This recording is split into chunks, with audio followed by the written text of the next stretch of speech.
What is up, guys? It is Noah here doing a late night commentary. It's about 11:30 on a Saturday, and I haven't done a late night commentary since, oh God, probably Black Ops. Oh my God, that was a long time ago.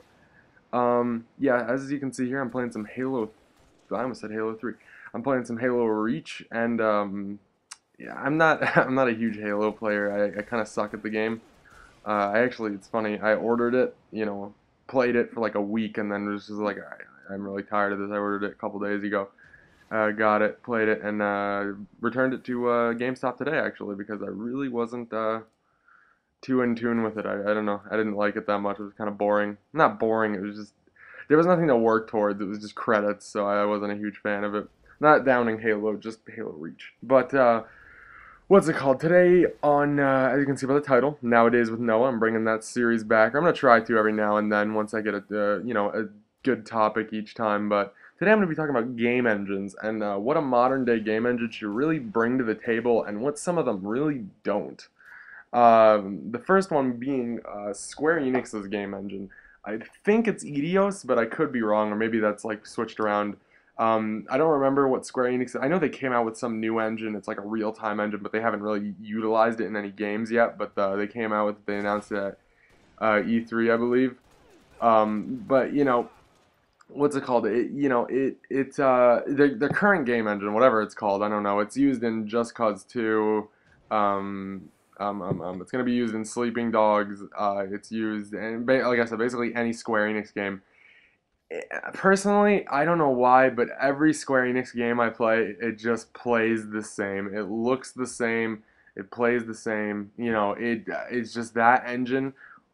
Everything is just. It's like everything is just a copy and paste over the engine, like the same thing over and over and over. And you could argue that that's exactly what an engine is, but I mean, I don't know. It's just maybe it's Square Enix designers. Maybe it has nothing to do with the engine, but it's just Square Enix games to me are all the same. You know. And that's not to say they're not good games. They do put out some pretty good games. Just Cause 2 was a lot of fun. What else? What else? What else? I can't think of a Square Enix game off the top of my head at the moment. But, most of them are pretty fun. It's just, oh, Deus Ex. There we go. Deus Ex actually was probably one of my favorite Square Enix games that I've ever seen, or ever played, I should say. The gameplay was just awesome in it. But, like I said, I still stick to my opinion that it's just kind of the same thing over and over with Square Enix. I don't know. I don't know if they, hopefully with the new engine that they talked about, maybe they can bring something new to the table. But I don't know. As far as I stand with Square Enix, it's not too good. But that is not the case for the next choice that I have, which is Frostbite, and that is 1 and 2. Frostbite 1 and 2 are both revolutionary game engines, bringing mesh destruction to the table in terms of engines, and that was pretty much basically unheard of. I mean, full mesh destruction usually was just animated destruction in games if you saw it, and then full mesh destruction is just crazy, the concept of it, and the fact that they were able to implement it so well and have it work all, amazing, especially with Frostbite 2. You see it much more with Frostbite 2 than you did with Frostbite 1, which, if you don't know, Frostbite 1 was used in Bad Company 2 and was it used in Bad Company 1? I think it was, or a form of it was. I'm not totally sure. I know the gameplays were kind of very, very similar, so I wouldn't be surprised if it was. Um, Battlefield 3 obviously has Frostbite 2, and Medal of Honor Warfighter is going to have Frostbite 2.5. It's not going to have Frostbite 3. They would make a huge to-do if it actually did, but probably just going to have 2.5. Battlefield 4 is probably also going to have a very, very, very updated version of 2. That's not to say that it won't look good, and I'm hoping I said Battlefield 4, not Battlefield 3, because I meant Battlefield 4. Battlefield 4 is going to have an updated engine of Frostbite 2. I doubt it's going to have Frostbite 3. I doubt in maybe in 2 years' time they can develop a whole nother engine again, but I don't think they're going to do that. I think their main focus right now is going to be differences in gameplay. How can they change up the Battlefield gameplay? Even though many can argue it doesn't need changing, and it doesn't, but there's always tweaks to be had, but like I said, others can argue if, don't fix what's not broken. So, really up to the developers at DICE. I would like to see some changes. I don't want to make it too coddy, but I would love to see a search and destroy S game mode in Battlefield, kind of like an 8v8 or a 4v4 kind of thing on like a really sectioned part of a map. Just something with one life. It doesn't even have to be like a search. It doesn't even have to be search and destroy in terms of like planting a bomb. Just a one life game mode. I crave it in Battlefield. I search for it. One of my fondest memories of COD is just going into a lobby with all my friends, and we would go and search and just fucking, either pub stomp or just play or whatever, what have you.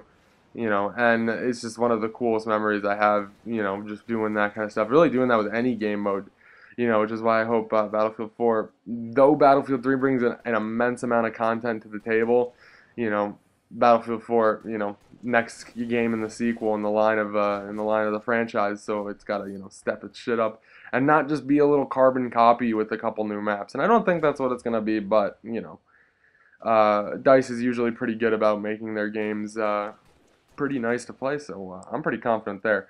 Next up is Unreal Engine. I don't know a lot about Unreal Engine. It is one of the, I'm not claiming to know it all, but I do know a lot about a lot of the engines that are used these days, and Unreal is one that I just don't know a lot about. I want to say, oh, and Quake is another engine that I didn't put on the list that I have right in front of me. The Quake engine is also really good at, well, not really good, it's basic, it's what runs the COD games. Quake Tournament and all those games are all off the Quake engine and shit like that. If you know of QuakeCon, that is hosted by the developers of Quake and the engine itself and all that kind of stuff. Actually, QuakeCon is going on right now, so that's pretty cool. Big PC, kind of like the E3 of PC gaming, if you will. But and more so just PCs in general. But back to the Unreal Engine. I don't know a lot about Unreal. I know it was used in, don't hold me on it, but Gears of War and a couple other games by Microsoft. But I could be wrong on that one. Maybe it's not specifically Microsoft either. But yeah, like I said, I don't know a whole lot on Unreal. And the last engine is my personal favorite, and it is the RAGE engine, otherwise known as Rage, otherwise known as Rockstar's awesome game engine. I kid you not, that is the acronym for it. Rockstar developed this engine when they made Red Dead Redemption. They nicknamed it Rage, or like I just said, Rockstar's awesome game engine, and it was awesome. It fully utilized the Euphoria physics engine, and GTA 4 also did, but GTA 4 didn't run off Rage. It ran off another engine, which I can't remember the name of. It's a Game Pro or something weird like that. It's some not cheesy name, but weird name that, like I said, is just very odd. But Rage is the official Rockstar's awesome game engine, and it uses Euphoria. It's very similar to what GTA 4 ran off of, but with a couple different tweaks. I'm pretty sure all of Rockstar's games, with the exception of LA Noire, ran off of Rage from Red Dead Redemption. So that's really only Red Dead Redemption and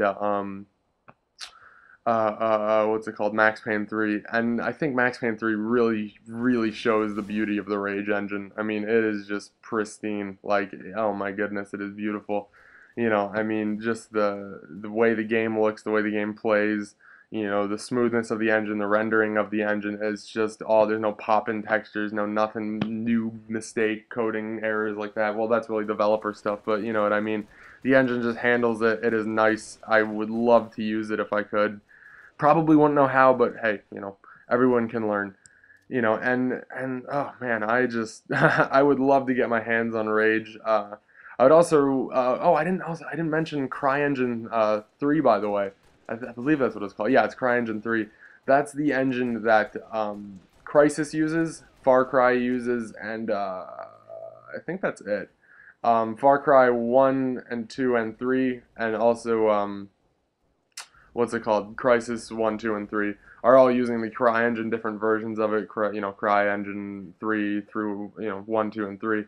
They are all, CryEngine is a really nice engine. If you have a PC, there is a free SDK for it, so I highly recommend if you're into game development, try this engine out. It is a beautiful engine. It's very similar. It looks very similar in terms of the way the lighting can be done. It looks really, really similar to Skyrim's creation engine, or Bethesda's creation engine, rather. So I'm a really, really big fan of that.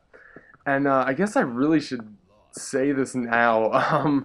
If you don't know what a game engine is, if you live under a rock and have no idea what a game engine is, you probably do. I'm confident that you do. I believe my subscribers are smart people, good, cool people. But if you don't know what a engine is, you're not an idiot. It's kind of a random thing to know. A game engine is basically the building blocks that a game is built off of.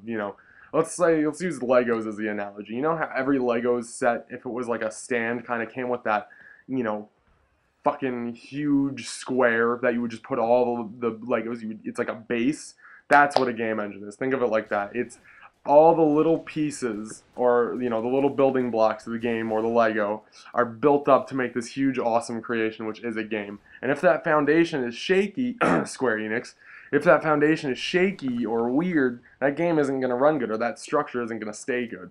So think of it like that. That's what a game engine does. A well-rounded structure, it's like a house. Again, you can think of it more so like a house rather than my odd analogy of Legos in my commentaries. But guys, that is going to do it for Nowadays with Noah. Let me know in the comments below if you have any topic ideas, because I love feedback. I'm not even kidding. I hump feedback. I fuck feedback. I give feedback blowjobs. No, I don't. I'm just kidding. Well, kind of. But anyway, seriously, if you guys have any feedback or any ideas for Nowadays with Noah's, let me know in the comments. Commentary ideas could range from about games to about life. I'm decent at giving advice, depending on the topic, but hey, I can try. So, like I said, if you have an idea, leave it in the comments, and I will definitely read it, because I read all my comments and never ignore anybody, because I love you all, and you are all awesome. But guys, that is going to wrap it up for this Halo Reach commentary. Thank you for watching. I love you all. Leave a like and a comment. Peace out. My name is Noah, and I have a needler rifle and a shotgun.